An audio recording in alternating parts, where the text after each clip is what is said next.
Salut, c'est Jim d'Airsoftland. Donc voilà, on se retrouve aujourd'hui pour une nouvelle présentation de réplique. Donc qui va traiter aujourd'hui du nouveau SCAR H de GBBR de chez VFC. C'est parti. Donc voilà pour cette nouvelle vidéo, je vais vous dire le sommaire. Donc on verra déjà premier historique de l'arme. Donc qu'est-ce que le SCAR. Ensuite on verra boîte, contenu, notice, voilà tout ce qui vient dans le package quand on le reçoit à la maison. On verra après la réplique, donc la finition, les données techniques, voilà, la partie la plus intéressante. Les accessoires, ensuite les accessoires qu'on pourra monter dessus, donc on va voir qu'il y a pas mal de choses qu'on peut monter dessus. Il y aura ensuite un démontage rapide de la réplique. Donc voilà, pour ceux qui veulent upgrader ou démonter la réplique, voir comment ça fonctionne à l'intérieur, voilà, donc ça va être abordé. On se retrouve ensuite au stand de tir pour les tests de chronie et les tests de tir, donc qui seront faits à 10 et à 30 mètres. Et pour finir, la conclusion avec les plus, les moins de la réplique. Allez, c'est parti.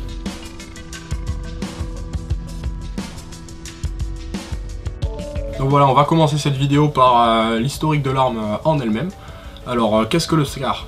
Alors, le SCAR est un acronyme qui veut dire Special Combat Assault Rifle, donc qui est designé par la FN Arsenal milieu des années 2000, donc en 2005-2008, pour le SOCOM. Alors, pourquoi pour le SOCOM? Puisque le SOCOM a fait un appel d'offres pour remplacer les fusils qui sont déjà présents. Le XM8 de chez HK est dans la course. FN Arsenal envoie le prototype du SCAR, donc le H et le L, pour détrôner le XM8 et pour remporter le contrat. Donc en 2010, le XM8 est recalé. En 2011, le SOCOM commande 750 MK17, donc ce modèle-là, et il rentre en service aussitôt. Alors, le SCAR existe en 4 versions différentes, en 2 calibres différents. Alors, les 4 versions sont la version standard, qui est ici, la version CQC avec le canon qui est un peu plus court. Nous avons ensuite la version SV, qui veut dire sniper version avec un canon de 20 pouces. Et le modèle SSR, donc qui veut dire Special Service Rifle, qui est la version spéciale sniper variante, mais avec un rail RIS beaucoup plus long. Pour les 2 calibres différents, donc nous avons le SCAR L qui est chambré en 5,56 et le SCAR H qui est chambré en 7,62. Le SCAR L en 5,56 et le SCAR H en 7,62.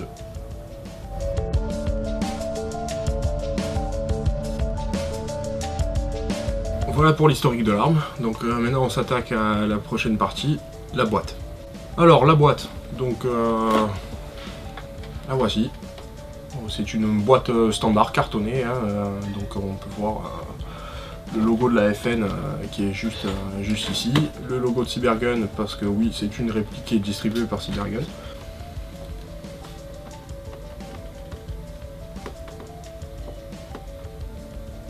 Donc voilà, ça c'est la boîte en carton standard que vous recevrez quand vous avez commandé la réplique.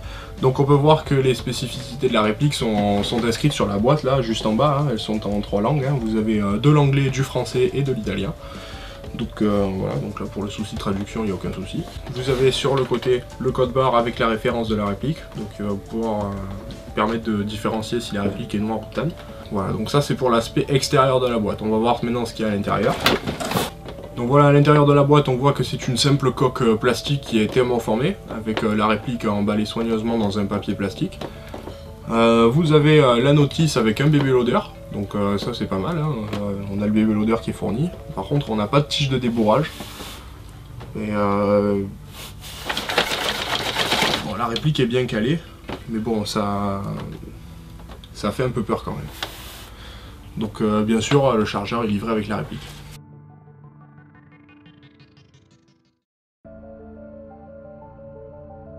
Donc la notice est emballée dans un papier plastique, voilà, avec le bébé loader qui est rattaché directement.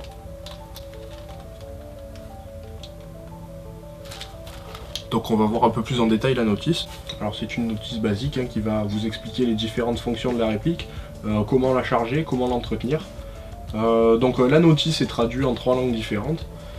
Alors on a de l'anglais, du français et de l'espagnol. Voilà. Les Italiens, ils n'ont pas le droit pour... c'est sur la boîte, mais pas la notice. Voilà. Donc c'est dommage. Donc c'est un format standard, hein, A4. Voilà. Donc vous avez bien sûr le coupon de garantie chez Cybergun, hein, garantie 5 ans. Donc voilà, sur le premier volet, comment enlever le chargeur, le charger en gaz, le charger en bille, enlever la sécurité, mettre les différents modes, régler les organes de visée. Voilà. Sur le second volet, le réglage de la crosse. Et après on s'attaque carrément au démontage de la réplique. Voilà, donc c'est une notice qui est très bien illustrée. Donc traduit en plusieurs langues, bon, voilà, suivant où on habite et si c'est commandé à l'international, ce sera possible. Donc voilà, ça c'est pour la notice. On a aussi le bébé loader qui est fourni avec. Donc voilà, ça c'est quelque chose que je trouve super. Hein, parce que ça m'est arrivé plusieurs fois de les perdre en fait. Alors soit je me retrouve avec 4 ou 5 bébé loaders dans mon sac, alors, je sais pas à qui ils sont, soit il n'y en a plus. Voilà, donc là c'est quand vous achetez la réplique, vous savez que vous en recevez un. Et surtout, la chose qui est très importante, c'est que vous avez les adaptateurs qui sont livrés avec. Donc on va voir que ça c'est bien pratique pour remplir le chargeur.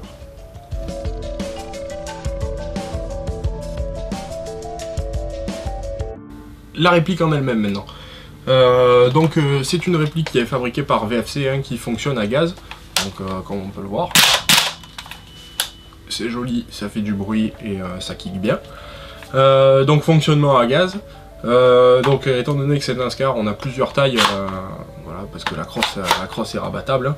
Donc 630 mm, 810 mm et 870 avec la crosse qui est totalement repliée. Sachez que même si la crosse ici est totalement repliée, vous pouvez quand même la clipser. Voilà, ça tient. L'appui-joue est réglable en hauteur, donc on a deux positions, hein, la position repliée et la position haute. Donc je ne sais pas si on arrive bien à le voir à la caméra, je vais vous montrer sur celle-là. Donc là c'est la position haute et la position repliée.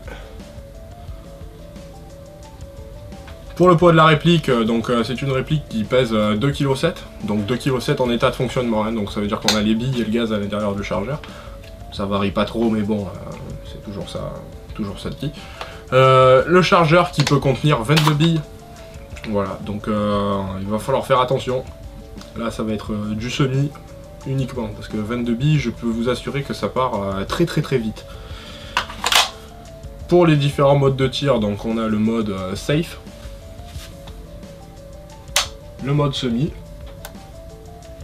et bien sûr le mode automatique. La puissance annoncée sur la boîte est de 393 fps, donc ça fait à peu près un joule 44.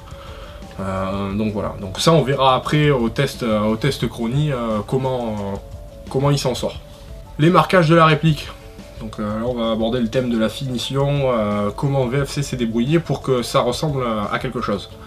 Alors déjà on peut remarquer que, comme je vous ai dit, la réplique est licenciée puisqu'elle est distribuée par Cybergun. Donc on retrouve le logo de la FN, le modèle, donc FN Herstal Belgium, FN Scar H calibre 6 mm. Ça je trouve dommage. Alors sachez que sur la version noire, le calibre est indiqué. Alors je sais pas pourquoi, il y a une différence de marquage sur les deux. Sur le noir on a 7,62, là on a 6 mm. Honnêtement je trouve ça dommage. Ils auraient pu faire un marquage réaliste en mettant le calibre de l'arme sur la réplique. Ça, pour les puristes, des fois ça peut pêcher. On retrouve bien entendu le numéro de série, donc numéro de série qui est unique à la réplique. Voilà, donc moi j'ai la réplique 3899. Donc voilà, ça c'était pour les marquages de la réplique. Donc on a un côté qui est gravé et c'est tout, on n'a plus rien d'autre.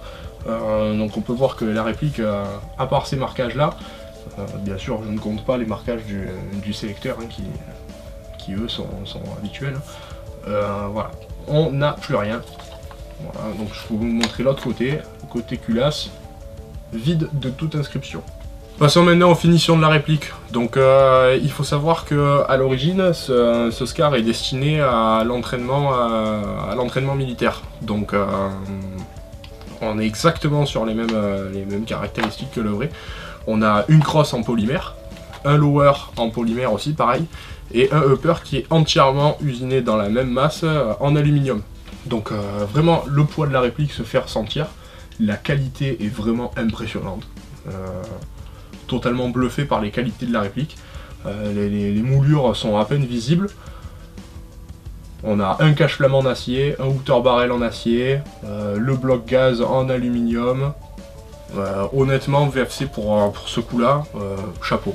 On se rapproche vraiment énormément du modèle réel. Et on a même le petit bruit quand on arme la réplique, le petit tinglement du cache-flamme. Ting. Voilà, ça c'est magnifique ça. Ça c'est usiné dans la masse, c'est du solide. Donc voilà, pour les finitions de la réplique, donc je peux vous montrer à cette caméra, donc voilà, on a quand même des traces de moulure. Bon, c'est à peine visible. Je pense qu'avec un petit coup de cutter pour les puristes, voilà, ça peut s'enlever. Sinon, la couleur du upper en aluminium, donc qui est anodisé dans la masse, vraiment parfaite. On a vraiment le même râle que l'original. Voilà. Moi je dis pour la finition, sans faute. Donc voilà, passons maintenant au bruit de la réplique. Donc c'est une réplique à gaz. Autant vous dire qu'en sensation, on est quand même pas mal. Donc l'armement est souple. Hein. Franchement, on va tirer un petit coup en semi sur cette caméra là.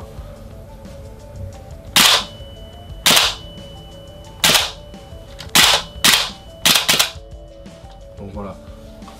Donc on a un joli retour de culasse. Hein. Donc la culasse, comme vous pouvez le voir, va vraiment jusqu'au bout. Donc voilà. Le blocage de la culasse quand le chargeur est vide. Alors, le chargeur, parlons-en. Petit défaut. Enfin, défaut qui, je pense, se corrigera à la longue à force d'utilisation. Le chargeur, quand vous voulez l'enlever, vous appuyez sur le bouton d'éjection du chargeur, vous tirez et là, voilà, ça sort très difficilement. Donc idem pour remettre le chargeur dans la réplique, il faut vraiment mettre le chargeur et voilà, taper un grand coup pour que le chargeur se clipse. C'est un peu pareil que le Hawk GHK qu'on avait vu à la vidéo précédente. Quand vous mettez le chargeur, que vous posez comme ça, voilà, ça clipse pas. Hein, donc on peut voir que la languette ici est relevée. Voilà, donc il faut vraiment clipser le chargeur en mettant un coup. Voilà. Là on peut voir que la languette est à ras. Le chargeur est clipsé. Donc carrément pour l'extraction, hein, c'est appuyer et tirer bien fort. Voilà, donc je pense que ça, ce sera corrigé à force que vous enlevez le chargeur, que vous le mettez, que vous l'enlevez, que vous le mettez, que vous l'enlevez. Je pense que le plastique va un peu se polir. Et après ce sera beaucoup plus facile pour l'insertion et pour l'arrachement du chargeur. Le chargeur en lui-même, donc comme on l'a vu, peut contenir 22 billes. L'avantage que dispose le chargeur, c'est que la valve de remplissage se situe sur le haut et non pas sur le bas du chargeur. Alors pourquoi VFC a préféré mettre la valve ici et pas en bas? Tout simplement parce que les chargeurs, enfin on le sait, les chargeurs des fois sont souvent amenés à tomber. Donc on se retrouve avec le cul du chargeur et la valve qui traîne dans la poussière, hein, puisqu'ils tombent comme ça en général. Donc qui dit poussière dit encrassement de la valve, qui dit encrassement de la valve dit nettoyage plus fréquemment. Donc voilà, là on a directement la valve du chargeur qui se trouve de remplissage, qui se trouve juste en dessous de la valve de percuteur. On reconnaît bien le chargeur, enfin le design du chargeur de chez VFC, avec la coque en acier et la partie plastique sur le haut. Donc vous avez ce petit commutateur qui va permettre de bloquer la culasse en fin de chargeur ou pas. Alors là on a le commutateur qui est en position activée, et quand on le passe de l'autre côté, alors je crois qu'il faut des billes dans le chargeur pour que ça fonctionne. Ouais, je peux pas l'activer. Je crois qu'on peut le faire une seule fois, le chargeur rempli de billes en fait, vous le tirez vers l'arrière. Et là en fait quand le chargeur sera vide, la culasse va continuer va se reverrouiller en fait, pour que vous puissiez tirer à vide.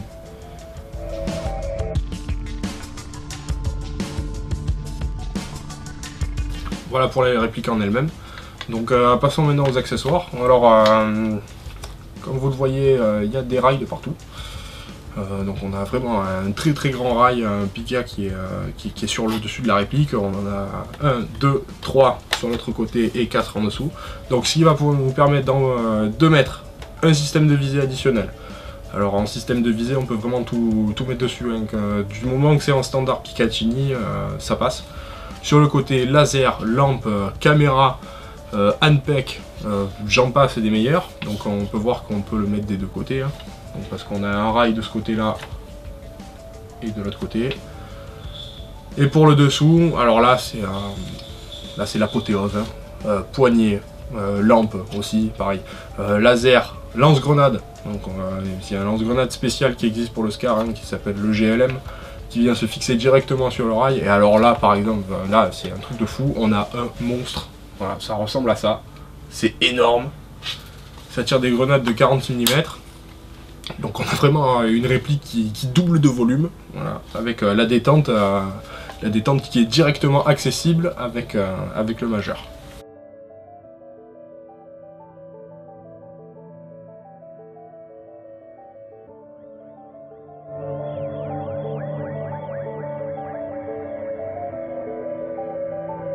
Donc voilà, on se retrouve à l'atelier pour le démontage rapide de la réplique.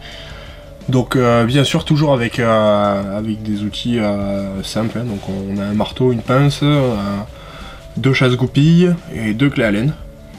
Donc voilà. Alors on va voir que si vous ne disposez pas des 2 clés Allen, vous avez à l'avant de la réplique, donc qui se situe directement sur le gaz bloc. Donc voilà, c'est une clé hexagonale qui est fixée directement sur la partie du gaz bloc. Voilà, qui va permettre à démonter les vis pour le canon. Donc je remets la pièce en place. Voilà. Donc voilà, c'est parti pour le démontage rapide de la réplique. Donc on va commencer par s'assurer que la réplique est bien mise en sécurité et qu'elle ne dispose pas de billes dans la chambre. Là c'est bon, on enlève le chargeur. Voilà. On va remettre la culasse en position initiale et nous allons venir chasser la goupille qui se trouve à l'avant. Voilà, avec le petit chasse-goupille.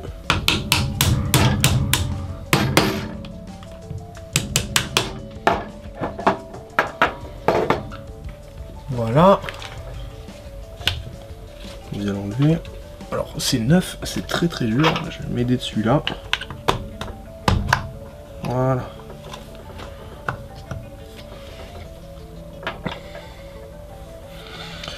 Donc une fois que vous avez enlevé la goupille, vous allez prendre en fait le puits de chargeur et le monter vers le haut comme ça. Voilà. Une fois que vous l'avez monté vers le haut, vous tapez un petit coup sur l'intérieur de la poignée.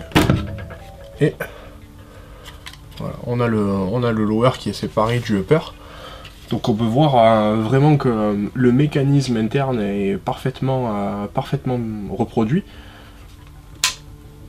Alors je vais vous montrer, voilà, la forme du marteau, caractéristique notable du Scar, hein. Donc on a vraiment un marteau qui est tordu, voilà. Donc on peut voir grâce au marquage sur le lower que c'est une version Gen 4, voilà, donc 4ème génération. Le ball catch qui se trouve ici, qui va venir servir à arrêter la culasse en fin de tir.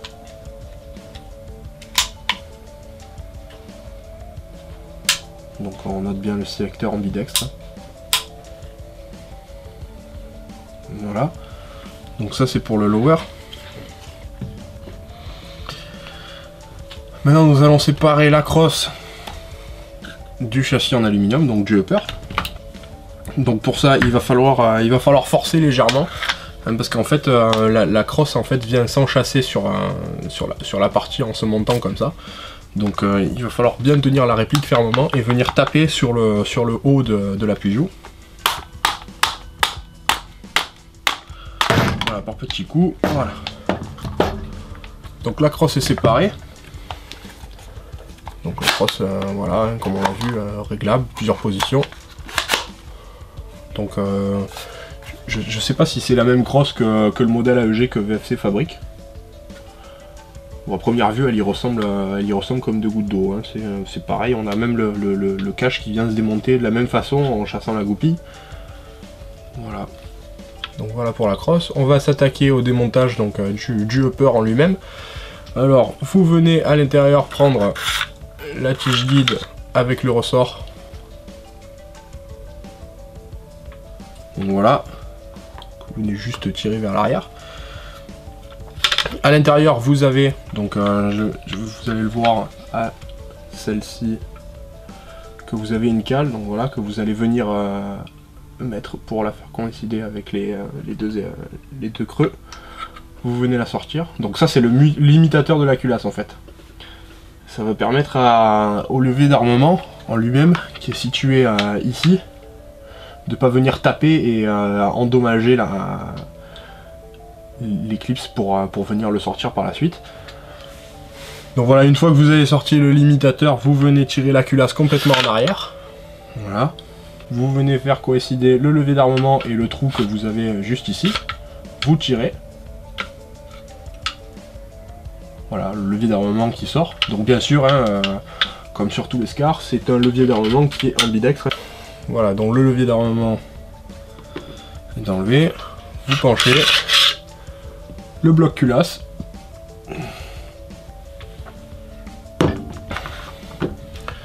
Et bien sûr la partie la plus jolie, le upper complet. Donc le upper qui contient bien sûr le canon et le bloc hop-up. Donc on va voir comment ça s'ouvre. Hein. On va aller jusqu'au bloc hop-up.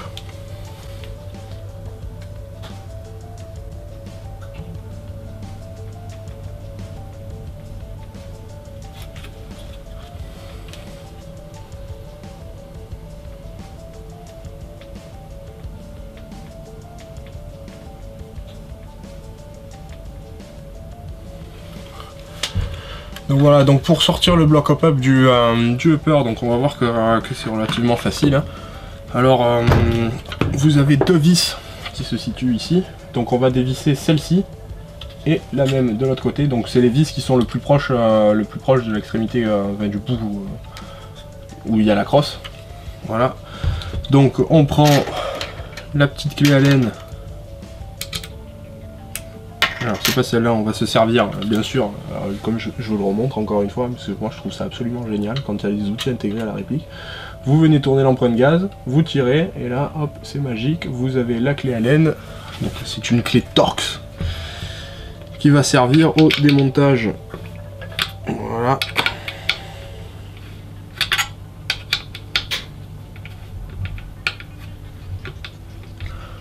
Enfin, c'est pas très pratique, hein.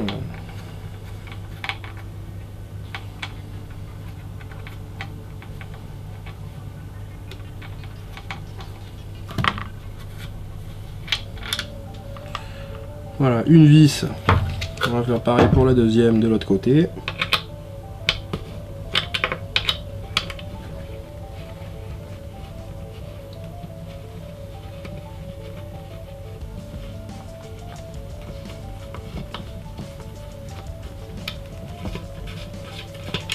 Voilà, deuxième vis. Donc une fois que ça c'est fait, on va venir dévisser les deux vis qui sont de chaque côté du garde-main.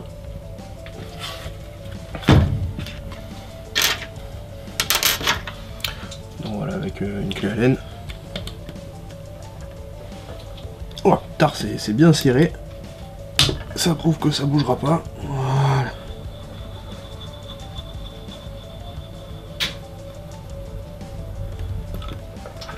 En voilà une. La deuxième.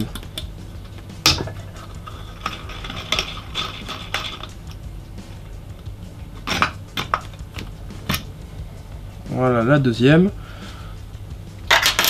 Après bien sûr vous avez juste à enlever les garde-mains, donc voilà, ça c'est juste le rail en fait. Donc vous voyez par la suite que votre routeur barrel commence à bouger, hein. Donc on approche du but. Donc pour sortir le routeur barrel, vous avez cette clé Allen qui se trouve ici, donc voilà, qu'on va venir enlever. Donc on la dévisse complètement, hein.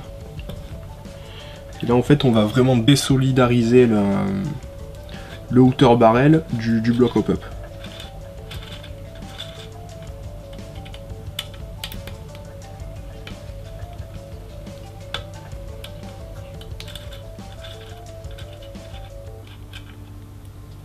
Voilà la petite vis. Donc là vous voyez que déjà on voit le canon, on approche du but. Alors pour vraiment sortir le bloc hop-up, hein, il vous suffit juste d'enlever la vis du réglage du hop-up, voilà, qui se situe ici. Donc on peut le voir qu'elle est juste située entre le puits de chargeur qui est normalement ici et le garde-main, le rail du garde-main. Donc voilà, ils l'ont caché, elle est apparente. Ça peut faire crier au scandale les puristes, hein, puisque c'est une pièce qui n'est pas là sur le modèle réel. Mais on a un accès qui est vraiment très aisé et on peut régler ça en partie directement avec un tournevis plat. Donc voilà, on va sortir la vis du réglage du hop-up avec un tournevis plat.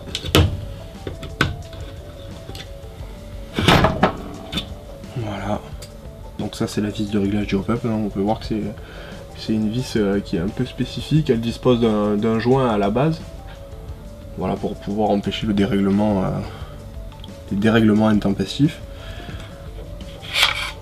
Voilà. Une fois que vous avez démonté cette vis là, vous avez juste à venir tirer en fait le bloc hop-up, donc qui représente juste cette partie là en fait. Vous le tirez, voilà. Vous le faites passer à l'arrière. Donc il faut un peu jouer sur la flexibilité du canon, hein. Pas très facile. Voilà. Là il est sorti. Et voilà. Le canon, le bloc et le joint.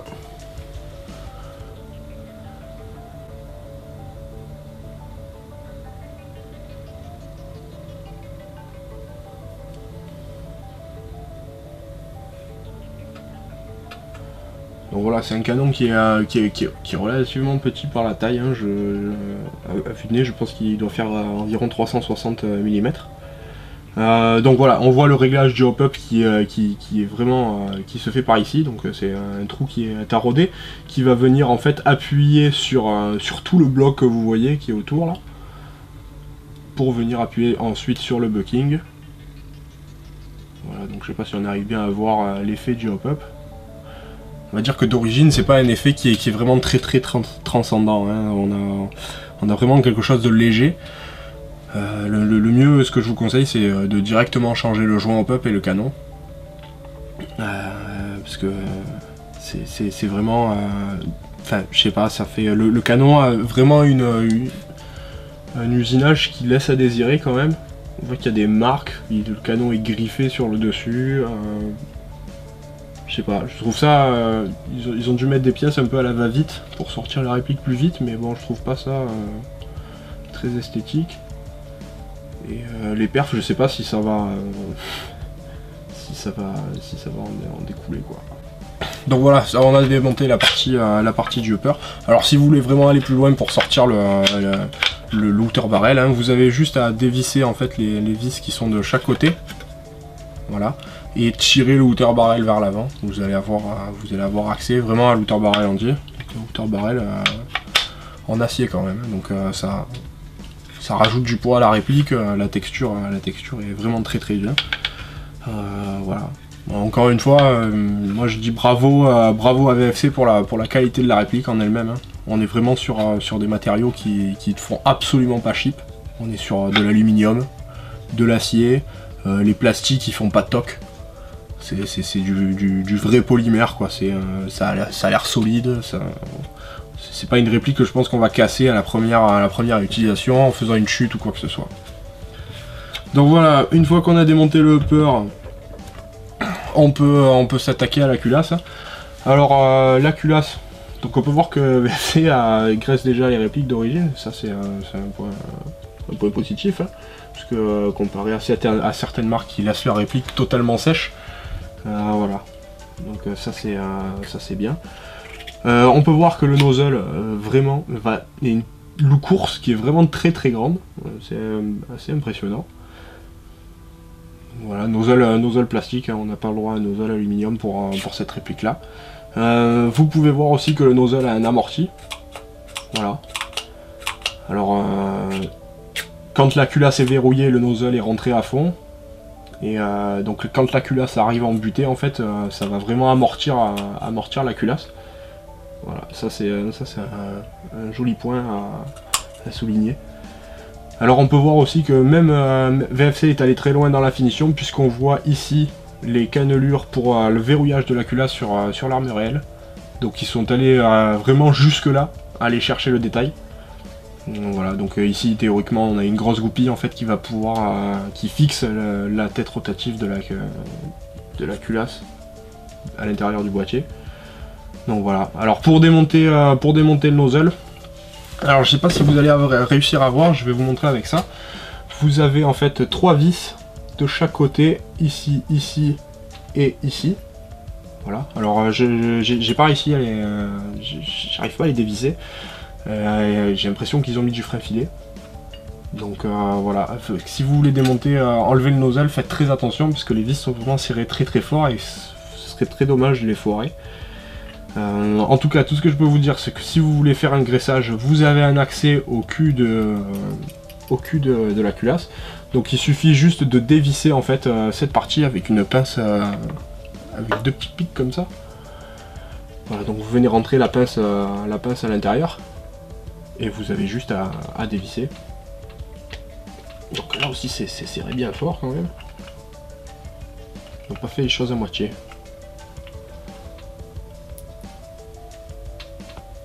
J'arrive pas. Ils ont tout collé. Bon, on va éviter d'abîmer la réplique. On va laisser comme ça. Voilà. Donc un conseil, si vous voulez dévisser que c'est collé au frein filé, vous chauffez légèrement avec une flamme. Voilà, ça va dissoudre la colle. Et vous allez pouvoir dévisser sans problème.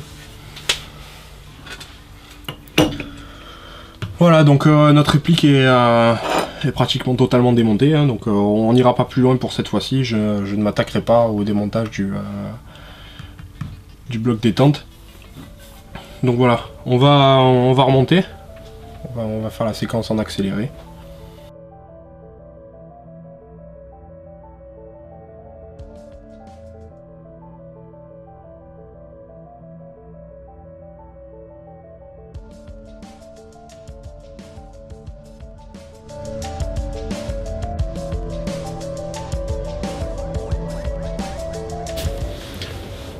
Donc voilà, on est au stand de tir pour les essais sur cible. Alors il fait très froid, hein, 3 degrés. Donc on va voir ce que ça donne déjà sur 10 mètres. Alors j'ai fait chauffer le chargeur au préalable, donc on va voir si ça fonctionne. Alors j'utilise du gaz extrême blowback de chez Cybergun avec des billes 0,28 GNG. Donc voilà, donc on va voir ce que ça donne, c'est parti. Alors je vise centre masse.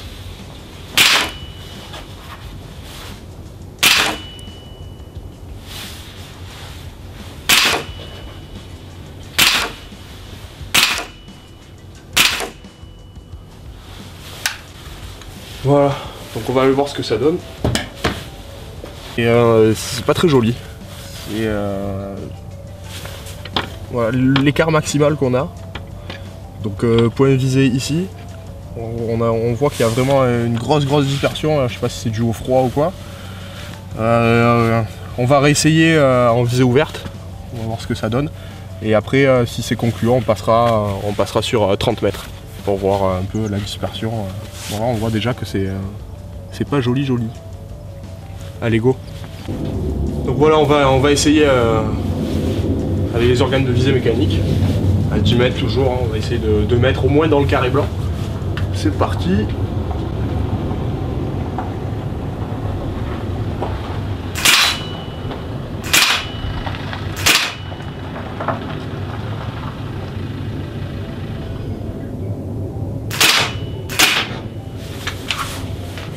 Ouais, donc effectivement, vraiment pas concluant. Hein. Donc en bas, ici, donc on voit que c'est en sortie de boîte comme ça, vraiment c'est vraiment pas top. J'ose tout juste à essayer les tests sur 30 mètres. Bon, on va quand même voir ce que ça donne, hein, mais bon, je pense pas que ça sera concluant. Allez, go!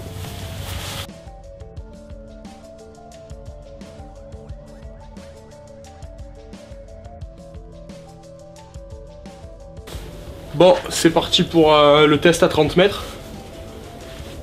Donc, honnêtement, je m'attends pas à vraiment quelque chose de vraiment impressionnant. Parce qu'à 10 mètres, on a vu que ça a vraiment rien donné. Allez, c'est parti.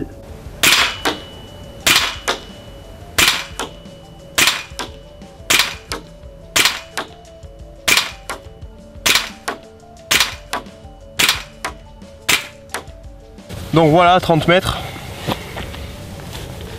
Bon, on a quand même réussi à mettre 1, 2, 3, 4, 5 impacts dans la cible, dans le carré qui a été visé.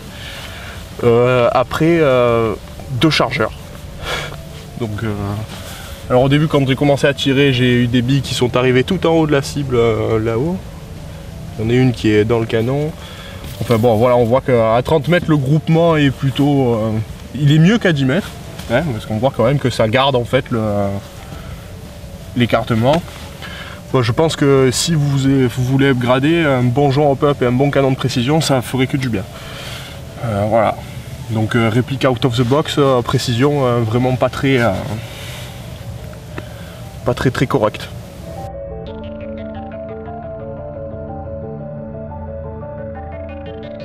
Bon, c'est parti pour les tests chronie. Alors bon, on est toujours à 3 degrés. Donc je pense qu'on va avoir une grosse baisse quand même. Donc on va voir avec une 0,20 ce que ça donne.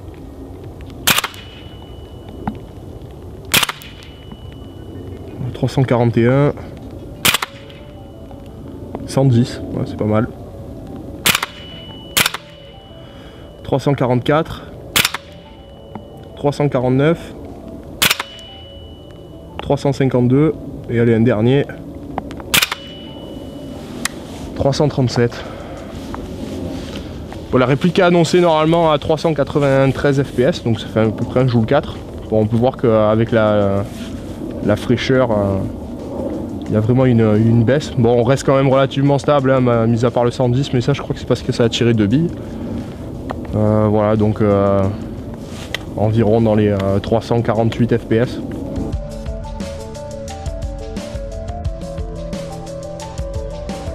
Donc avant de conclure cette vidéo, on va faire un traditionnel plus et moins. Alors on va commencer par les points positifs. Alors déjà, la réplique est vraiment magnifique, hein, donc VFC soigne vraiment la finition. Donc voilà, ça c'est le gros point positif de la réplique. Deuxième point positif, les marquages sont présents, donc voilà, ça c'est toujours cool, hein, pour les puristes. On a une résistance au froid qui est plutôt correcte, voilà, donc ça c'est plus-moins environ. Qu'est-ce qu'on a d'autre? Ah oui, le petit outil, le détail qui tue, le petit outil dans le gaz bloc comme le modèle original. Voilà, moi je trouve ça cool. L'ergonomie de la réplique qui est vraiment travaillée, hein. Donc on a une crosse réglable en longueur, rabattable sur le côté, un appui-joue, un checkpad qui peut monter ou descendre. Plusieurs rails Picatinny où on va pouvoir vraiment mettre les accessoires qu'on veut. Écoutez, pour les points positifs, je pense que c'est tout. Point négatif, la précision sur 10 mètres qui est vraiment horrible. C'est pas ça, quoi. C'est pas ça du tout. C'est pas pas folichon, le hop-up qui est capricieux, un coup ça monte, un coup ça descend. Qu'est-ce que je vais... Les marquages aussi, je les mets en point négatif et en point positif parce que ça peut faire crier au scandale qui est marqué 6 mm sur la réplique. Bon, malheureusement, je sais pas si ça rentre dans la loi ou quoi. Mais bon, il y a marqué sur les 6 mm sur le modèle TAN, alors que sur le modèle noir, il y a marqué 762. Voilà, donc voilà, là aussi, je comprends pas trop, donc moi je le note en point négatif. Pour certains, le poids, 2,7 kg, on se rapproche des 3 kg. Pour certains, c'est vrai que ça peut être un point négatif. Bon, personnellement, moi, ça me dérange absolument pas. La finition, peut-être, on a vu qu'il y avait quelques petites traces de moulage. Mais bon, je suis sûr et certain que sur le modèle réel, enfin, sur la réplique, les traces qu'il y a, ça doit être un détail comparé au modèle réel qui doit être produit en série. Bah écoutez, je pense qu'on a fait le tour à peu près.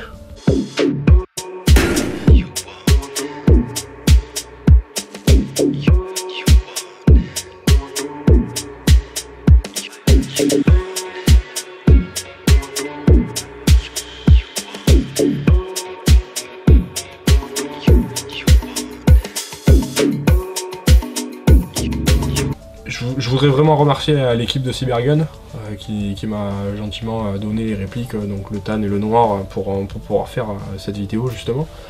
Merci beaucoup à Claude. Voilà, donc c'est super sympa de m'avoir passé ces deux fusils. Voilà. Bah, écoutez, j'espère que cette vidéo vous aura plu. N'hésitez pas à partager, liker, hein, c'est comme ça que la chaîne vit.